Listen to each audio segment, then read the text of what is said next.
बहुत लोग उन्हें सिर्फ एक लंबे चौड़े भारतीय रेसलर के रूप में जानते हैं, पर वीर महान की कहानी एक ऐसी कहानी है जो आप सबको सुननी चाहिए। वीर का असली नाम रिंकू सिंह है और उनका जन्म 1988 में उत्तर प्रदेश के एक छोटे से गांव में हुआ था। उनका घर एक कमरे का था जिसमें वे और उनके 8 भाई बहन साथ रहते थे। उनके पिता गुजारा करने के लिए एक ट्रक चलाते थे, इसके बावजूद भी वो गरीबी में ही रहते रहे। वीर का सपना था अपने परिवार को एक बेहतर जिंदगी देना और वैश्विक स्तर पर भारत का प्रतिनिधित्व करना। वीर ट्रैक और फील्ड स्पोर्ट्स के साथ ही जेवलिन थ्रो भी करते थे और भारत की आधी जनता की तरह उन्हें क्रिकेट खेलना भी पसंद था।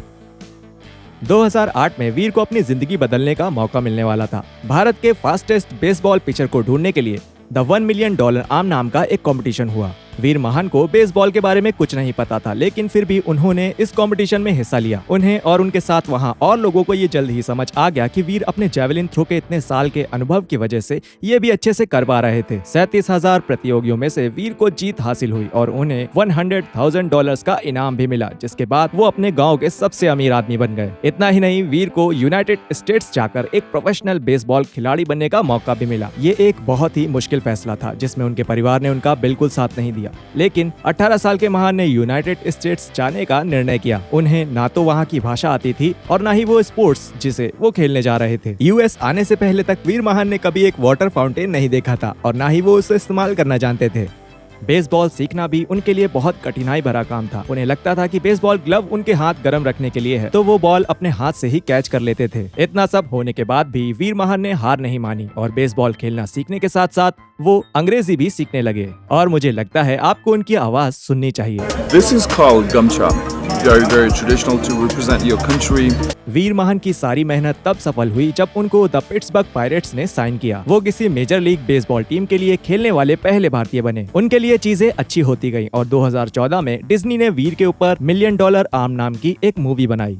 दुर्भाग्य से सब कुछ अच्छा नहीं चल रहा था और यूएस में रहते हुए वीर की माता का देहांत हो गया। उतना ही नहीं, 2013 में महान को एक इंजरी भी हुई। सर्जरी और एक टूटी कोहनी के बाद महान ने काफी साल खेल से दूर गुजारे और इसी चीज ने उनका करियर खत्म कर दिया। पर वीर महान ने हार नहीं मानी और कुछ समय बाद उन्हें दुबई में हो रहे WWE ट्राई आउट्स के लिए आमंत्रित किया गया। उन्हें पता था कि $1 मिलियन आर्म ने जिस तरह उनका जीवन बदल दिया था, वैसा कुछ यहाँ भी हो सकता है। WWE के कोचेस और ट्रेनर्स उनसे बहुत ही प्रभावित हुए और उन्होंने वीर के साथ एक डेवलपमेंट कॉन्ट्रैक्ट साइन कर लिया। वीर ने अगले कुछ साल ट्रेनिंग करते हुए गुजारे और उन्होंने रिंकू के नाम से मार्च 2020 में अपना WWE डेब्यूट किया। महान ने एक और भारतीय रेसलर सौरभ के साथ टैग टीम बनाई और दोनों कभी कभी खेलते थे, पर एक समय ऐसा आया जब दोनों गायब हो गए। बिल्कुल ना के बराबर मैचेस खेलने के बाद 2021 में वीर नाम से वो वापस आए और उन्होंने जिंदर महल और शंकी के साथ खुद को जोड़ा। वीर ने महल की ड्रू मैकिंटायर के साथ हो रही लड़ाई में जिंदर की मदद करी, पर बदकिस्मती से महान को वहाँ बहुत मार झेलना पड़ा। वीर की महल और शंकी के साथ साझेदारी तब खत्म हुई जब दोनों को स्मैकडाउन में ड्राफ्ट कर लिया गया और वीर रॉ में ही रहे। अगले कुछ महीनों तक वीर बस मेन इवेंट और प्रोमो वीडियो में दिखते थे, जहां बस ये बताया जाता था कि वीर महान रॉ में आ रहे हैं। रेसलमेनिया 38 के बाद आखिरकार महान ने मंडे नाइट से वापसी करी और मिस्टीरियस पर अटैक करके उनसे दुश्मनी बना ली।